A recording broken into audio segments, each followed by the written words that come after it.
We're in open E tuning, got my SG, got my slide on my finger.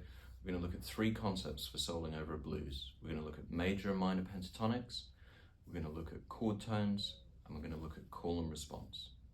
Major and minor pentatonics. If you haven't looked at the video where I went through these scales in this tuning, please do.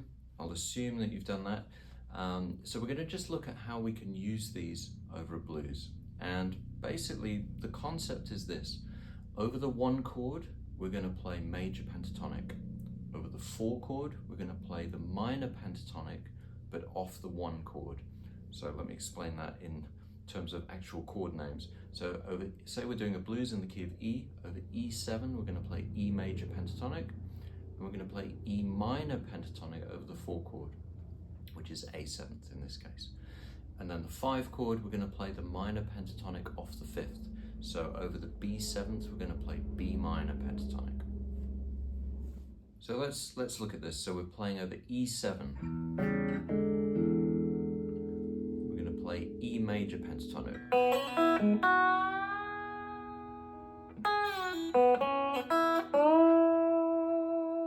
We get to the A7th chord. We're going to play E minor pentatonic.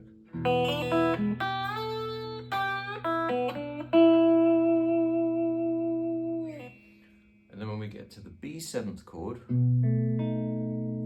going to play B minor pentatonic.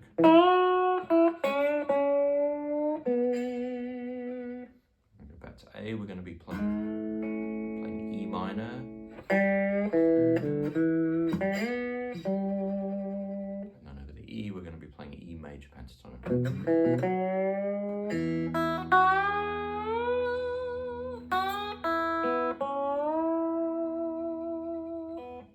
This is a really nice way of just changing one note. We're going from E major pentatonic to E minor pentatonic. The main thing that's happening is changing from that major to a minor sound, and then that fits beautifully over the A7th chord. So you get this real kind of consistency and a real clarity when the chord changes because of that. So I'm just going to play a bit using those scales over a blues in E. So E major pentatonic over the E.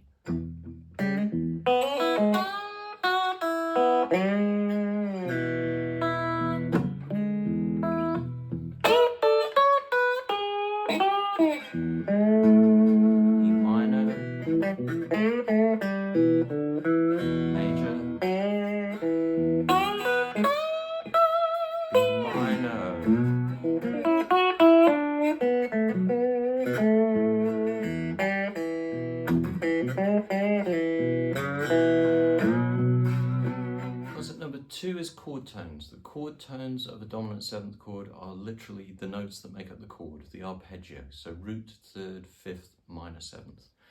What I'm going to do here is focus on the 3rd and the minor 7th because they're the 2 notes that really make the big difference.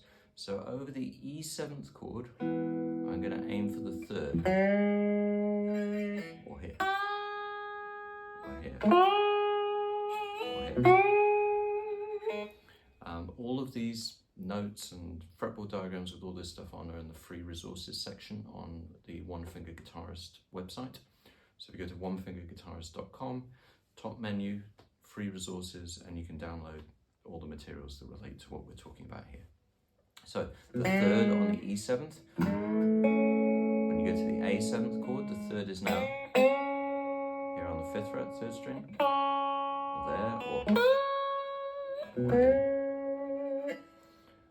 The B is going to be the same but 2 frets higher. I know I'm going through this quick, but as I say, all the resources and everything written out is on the website, so check that out.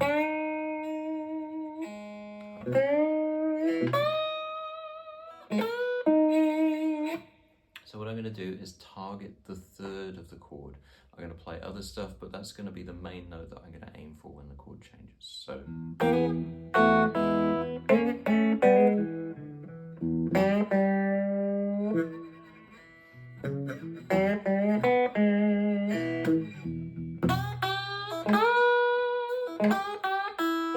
To A. To E.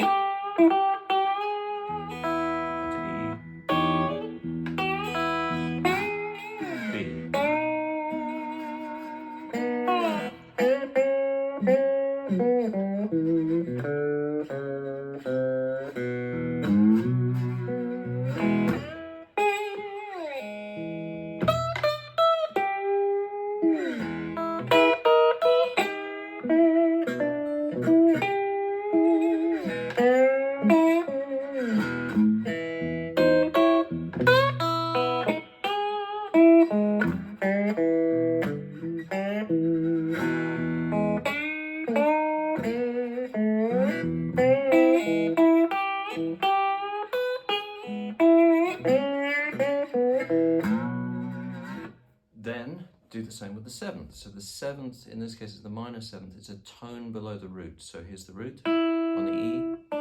It's my flat 7, minor 7. So basically find the root and target the minor 7th. So the third was the note that makes the chord major or minor. The seventh is the type of 7th chord it is, whether it has a major 7th type sound or a dominant 7th type sound or a minor 7th type sound. That's determined by the note that's added after the third. That 7th is going to give you that particular quality. So this time I'm going to target the 7th.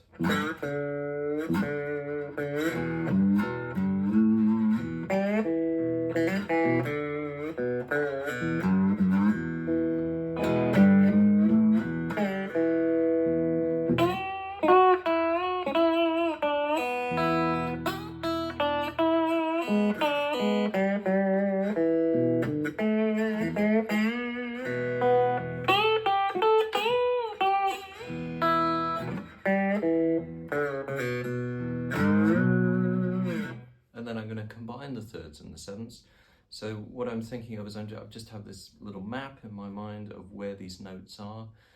And then I'm trying to change to the next chord as smoothly as I can. So one of the things about thirds and sevenths is they're right next to each other with the chord changes. So for instance, the third here on the E chord is 1 fret above the 7th, the minor 7th for the A chord.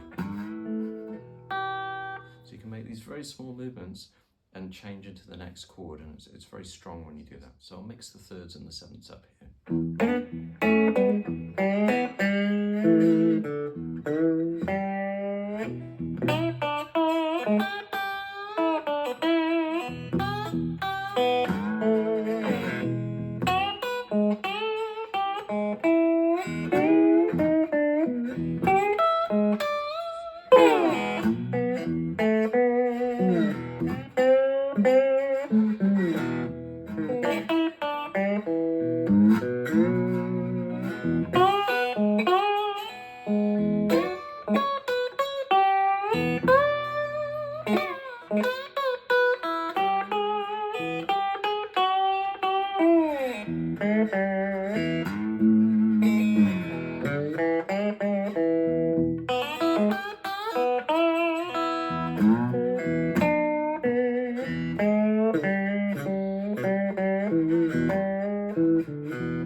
The final concept we'll look at is call and response. This is, really rooted in the tradition of the blues. Question and answer. It's, the kind of things that people would sing across the fields to each other. Someone would sing a line, someone would answer it back. It's really embedded in the whole idea of improvising in the blues. And so once you have some scales and vocabulary under your fingers, the question then becomes, well, how do we develop a solo that actually makes some sense and isn't just a bunch of random licks stuck together? And call and response is a really good way of doing that, where you take an idea and then you play something in response to it. And then maybe you play something in response to that, and you can continue this kind of musical conversation. Or you could start again at a certain point and have a new question or a new call, which you then respond to. So I'll just demonstrate that there's no right or wrong way of doing this. And one thing to remember is that sometimes the best thing to do isn't to think about notes when you're responding, but actually to think about rhythms and try and respond rhythmically to what's been played before. So I'll just demonstrate this, and hopefully this will give you a sense of something that you can, practice and work on, put on a backing track and try and play pairs of ideas initially, just an idea and then some kind of answer to the idea, another answer. And then as time goes on, you can kind of make these all more coherent throughout the whole solo. So the basic concept here could be as simple as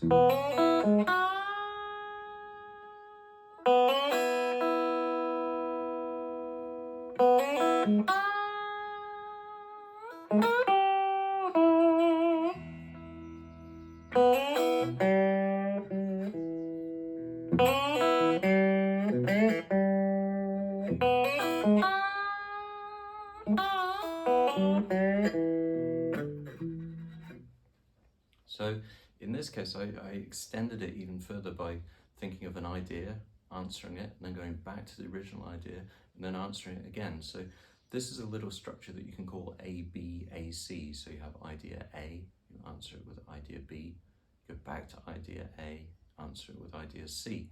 So you can extend things that way as well. So it's all about just trying to play ideas and relate new ideas to old ideas so that there's some coherence here, and it sounds like you're telling a story and that you're telling one story rather than just, you know, filling your solo with a bunch of great sounding licks that have no relation to each other, and there's no story, there's no connection. So always when you're improvising, think about this as being a conversation, and what do you do when you talk with people to have a good conversation? So call and response, you know, it's a very simple thing to talk about and demonstrate potentially, but you know, that it has massive implications, and once you know about it and you start listening to people soloing, you'll hear it being used an awful lot. So I hope you enjoyed this video. Give it a thumbs up if you did. Love to hear what you think in the comments. Subscribe so that you don't miss future videos, and I'll see you next time.